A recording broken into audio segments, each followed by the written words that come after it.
শ্যামা, তুই আমার বড় মেয়ে। আমার দুই মেয়ের মধ্যে তোর প্রতি আমার ভালোবাসা সবচেয়ে বেশি।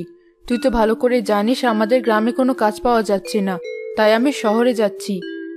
তুমি যে শহরে চলে যাচ্ছ, বোনকে কে দেখাশোনা করবে? আমার ছোট বোনটার বয়স মাত্র 10 বছর। ও তো তোমাকে ছাড়া একদম থাকতে চায় না।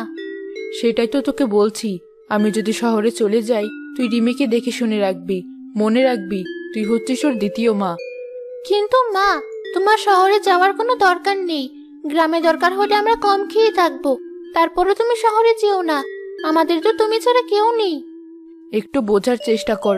তোর বাবা মারা যাওয়ার পর আমি তোদের দুই বোনকে কোলে পিঠে করে মানুষ করেছি। এখন যদি শহরে না যাই তাহলে তোদের ভবিষ্যৎ ভালো হবে না।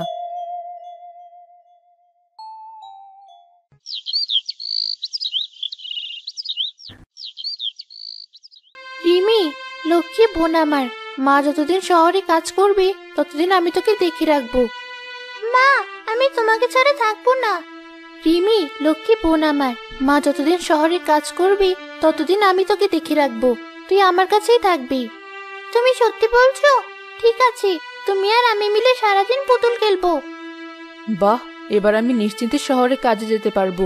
আমার আর কোনো দুশ্চিন্তা নেই। আমার দুই লক্ষ্মী মেয়ে বাড়িতে থাকবে।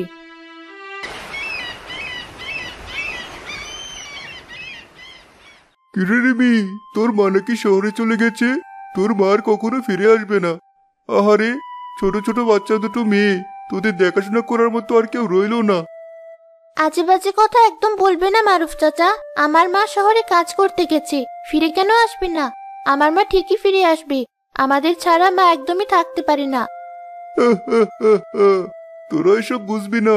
তোদের বাবা মারা গেছে, এখন তোর মা শহরে গিয়ে আরেকটা বিয়ে করবে, ওখানে সংসার করবে, তোদেরকে কখনো নিতেও আসবে না।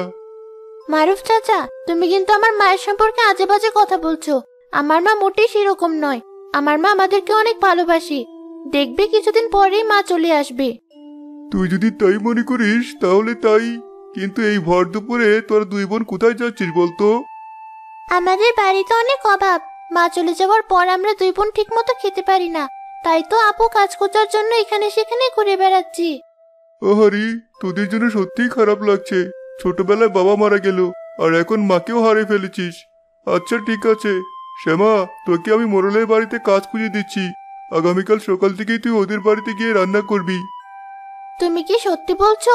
সত্যি কি আমরা মোড়লের বাড়িতে কাজ করতে পারবো? তাহলে তো খুব ভালো হয়।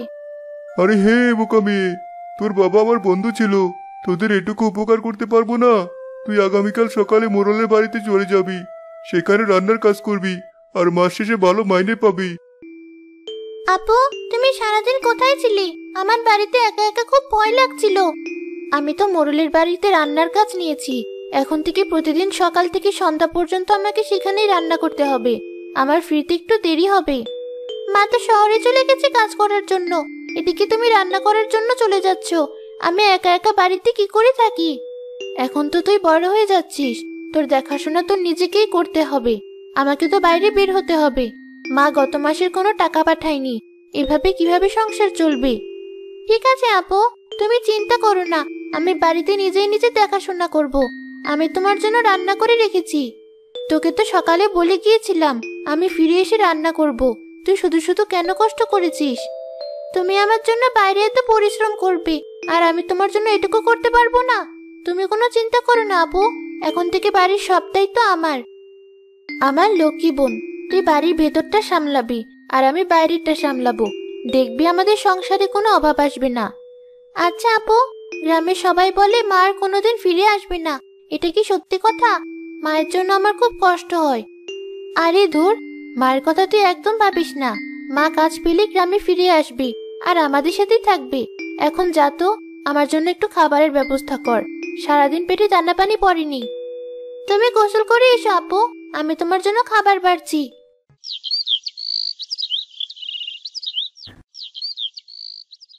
একদিন মোড়ল বাড়িতে যাওয়ার পথে শ্যামার দেখা হয় পাশের গ্রামের রফিকের সাথে। কি ব্যাপার শ্যামা, এই সাত সকালে নিশ্চয়ই মোড়ল বাড়িতে কাজের জন্য যাচ্ছ? আমি তোমাকে কতবার বলেছি তোমাকে আর ওই বাড়িতে কাজ করতে হবে না। কি যে বলেন রফিক ভাই, আমরা গরিব মানুষ, বাবা মা নেই। কাজ না করলে আমরা খাবো কি?